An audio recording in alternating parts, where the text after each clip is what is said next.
So let's kind of dive into these 8 pillars. I have them in front of me here. And it's clarity, compassion, character, competency, commitment, connection, contribution, and consistency. You sound like a Baptist minister with all those Let me great give some C's. clarity right there before I get ripped apart, because the last thing I want is people to think, oh, this is some cheesy motivational speaker that had to make all C's or something. These C's, they are C's for clarity, but they actually all represent a very important research funnel. And they represent it well, and I'll give the one that's a little bit unclear. I'll tell you, give understanding to number 7. But basically, all 8 of these are what built trust that was confidently believed in, and that's when you gain this thing I called in the first book, the trust edge, the greatest competitive advantage of all time. So these 8 are very important. I could give you a quick overview. Of course, I can talk about each of these for 3 days, but what would you like? Yeah, let's start with clarity. I mean, I typically, when I see a list that says number one is number one. Well, why is clarity such a big deal? They're all important. In fact, the interesting thing in these is they're relatively co-equal from the research. You needed all 8, so we had to start somewhere. Turns out clarity you can do something about and see results in 2 weeks. Character, commitment, those might take a little longer. And yet some are weighted heavier or lighter once in a while based on like I might want my babysitter for my kids to be very high on character, and yet if they're a little unclear or something, it's not such a big deal. I want my surgeon to be totally competent and my pilot, but if they're something but really to gain the trust, we're talking about all 8 in business, in sales, and leadership. So clarity, people trust the clear and they mistrust or distrust the ambiguous or the overly complex. And when I go into companies, I'm telling you, branding experts today, marketing experts, they are not clear at the level I'm talking about. So each of these, as you know, we have a load of tools and tips, the ODC method, the how method, the MVP method, all these ways to get clear. And they're very important, but we can go wherever you want to go. But the biggest thing there is to think we got to get clear. Clarity wins today. And most people are not clear. Even where I was a professor, it's like, we look complex, got to look smart. And whenever you over complexify something beyond what is needed, you lose clarity, which always loses trust.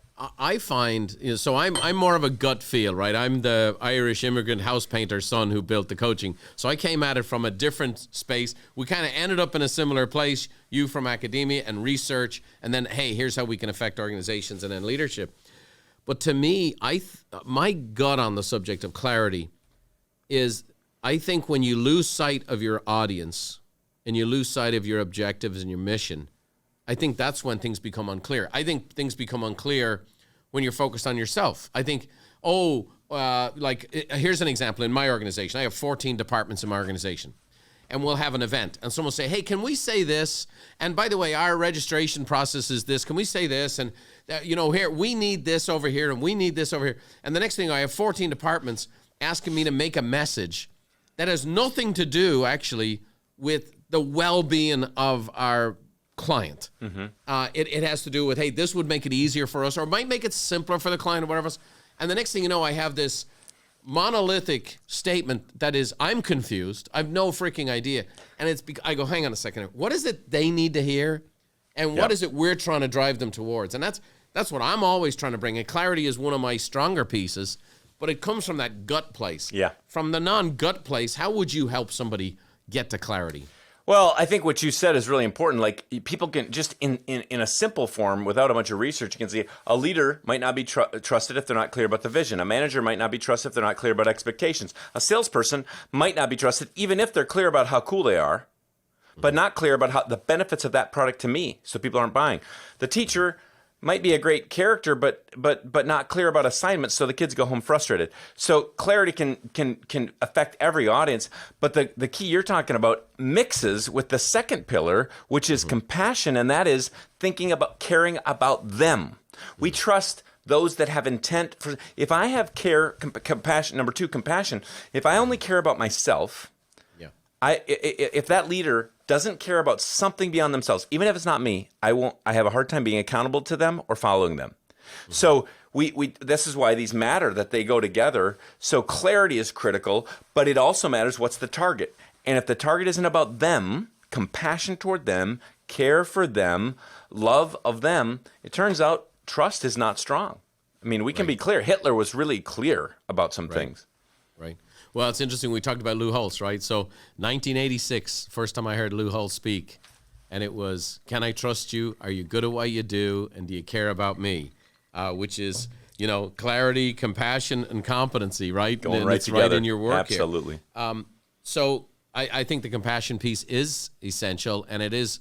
I think it's in a natural state. I think the more and more our world is self-absorbed. When we started doing the selfie and social media and self this and self-promotion and self this, it's harder to have compassion. And organizationally, I don't think it's natural for human beings. I think we're naturally self-consumed. I think we come out of the womb that way. So it's for me, it's a natural bent that I often struggle with because other people around me and people even reporting to me struggle with it. I try to get the people we coach to get focused on their customers' needs. So clarity, that's our messaging, our communication. Compassion, that's the heart of the matter. Character, this is a hard thing to define, I think, for people today. This was, so much of, I'm a guy that came up through the old school personal growth and development guys. They made me, right? The Zig Ziglars, the Jim Rohns, the Og Mandino's, greatest salesman in the world, the Brian Tracy's, the Earl Nightingale. Our studio is named after Earl Nightingale. From 1950 through 1990, almost all personal growth and best-selling books in the personal growth space were character-based. And then around 2000, everything flipped, and everything became technique-based. And so the last 20 to 30 years, everything's been technique, the art of not giving a flying F, those kinds of things. And character is not discussed much anymore. It's a hard subject to get to. How do you go about it? It's obviously a key matrix in your research. Absolutely. How do you go about communicating the need for character and how a leader needs to develop in their character? There's a whole piece of research in our work that's very significant, by the way, that shows we don't trust people that don't have a moral character. So in my first book, I define it by mixing two things, and that is integrity with moral character. Because, integrity, I actually had someone argue with me that Hitler had more integrity than Churchill because, which is true, if you define integrity by being the same in thoughts, words, and actions. Like he was the same every day. He wouldn't even drink coffee. He went to the bed at the same time. Churchill's like carousing all night. But because of a moral character, he saved the world from tyranny, really. And so you have to mix moral character with integrity, being the same in thoughts, words, and deeds, to get what we're talking about. In company, our stuff, the reason I think people say it works so much as far as our deeper content, not just the framework that's valid and vetted, and not just that trust is so critical, but we take research and we make it actionable, and we make it actionable in two ways. And one is, I want an individual to be able to use it, because when one person gets better, the organization gets better, and then we do it organizationally. On the organizational side, we actually have them define what character looks like here. Because when people just say character, as you mentioned, they might mean different things. Well, is this character? Is that character? And so we want to make sure that definition is absolutely clear. What does high character look like here? Yeah, and it's more challenging all the time, right? I mean, one of the dynamics we've had, and of course it's big business, the political scene dominates everything now, right? We have, just like we have ESPN and Fox Sports 1, you have 24-hour sports and many, many channels and many, many talking heads. Well, the exact same thing has happened in politics, and those politics often reflect leadership.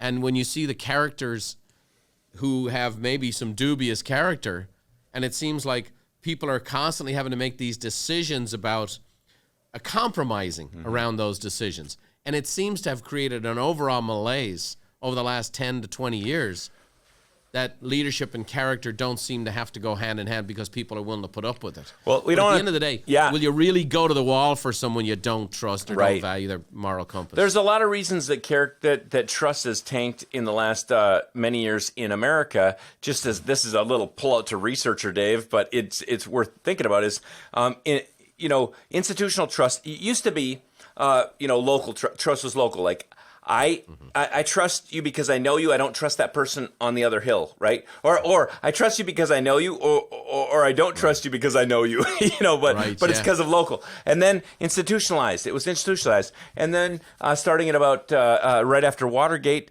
trust tanked in America in our government. Was 80% of Americans trusted government? Now it's about 7%. It's crazy. But now we're institutionalized against it. I've worked with Congress. In fact, I dealt with some people this week from Congress that are trying to bring Republicans and Democrats together, and this is just in the U.S. Apologies to the great global audience, but basically, there's several reasons here where trust is.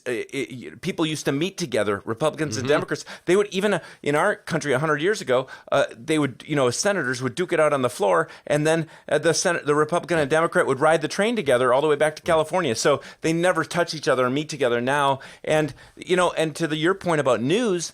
That tanked too after the FCC 1987 and 1996, I believe, under both a Republican and a Democrat president. But basically, nowadays we don't have back. You and I remember when we had the news.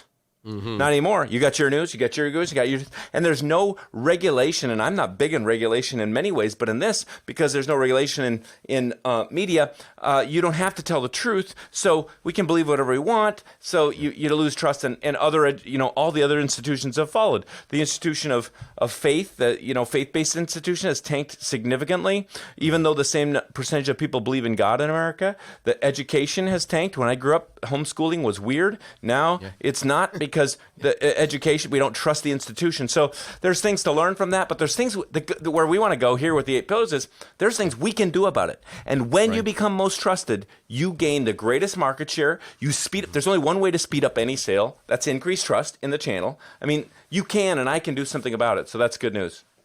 How can I demonstrate my character as a leader?